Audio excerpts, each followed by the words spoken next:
L'Église est un objet bien déterminé, ou une entité. Ce n'est pas une idée abstraite, ce n'est pas une chose imaginaire.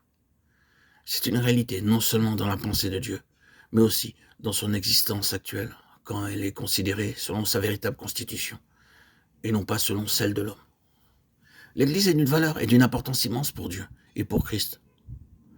Elle est déclarée être sa plénitude.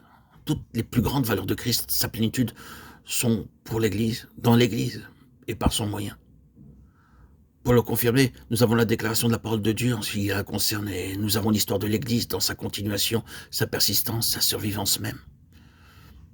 Et s'il nous faut plus d'évidence quant à son importance et sa valeur, nous pouvons toujours en trouver dans certains secteurs qui manifestent une sollicitude très religieuse pour les intérêts de Dieu, Satan et l'Église, comme il est Christ.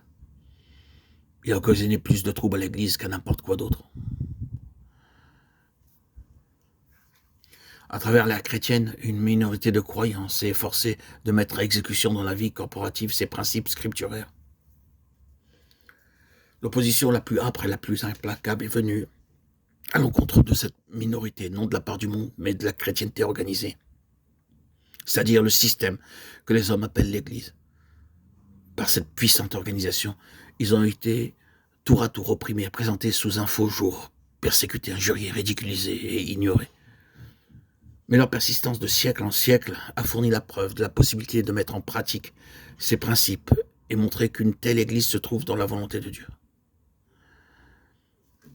Contre une telle vérité transcendante affectant comme elle le fait la gloire de Dieu et la personne de Christ, ce n'est pas une surprise que l'insigne adversaire se dresse résolument de toute sa force et par ses stratagèmes les plus persistants et ingénieux, usant à la fois de l'opposition et de l'imitation. Oui, s'il y a une chose immédiatement après le Seigneur, Jésus lui-même, que Satan est, c'est l'Église. Et toute véritable représentation de l'Église. J'aimerais passer quelque temps sur la question de la représentation de l'Église, la nécessité de l'Église, la possibilité de l'Église, sa nature. Et ensuite revenir éventuellement sur ce sujet-là.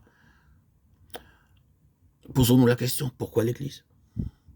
Je pense que la meilleure façon de répondre à cette question consiste à considérer les représentations ou les images diverses de l'Église, les titres différents qui lui sont donnés. Dans la parole de Dieu, dans la parole, il y a peut-être 9 principaux titres ou illustrations de l'Église. Il peut y en avoir d'autres subsidiaires, mais dans l'ensemble, il y en a 9. Nous proposerons de publier de nouveaux audios pour expliquer, commenter ces titres différents qui sont donnés à l'Église. Ici, le temps et le moment n'y est pas.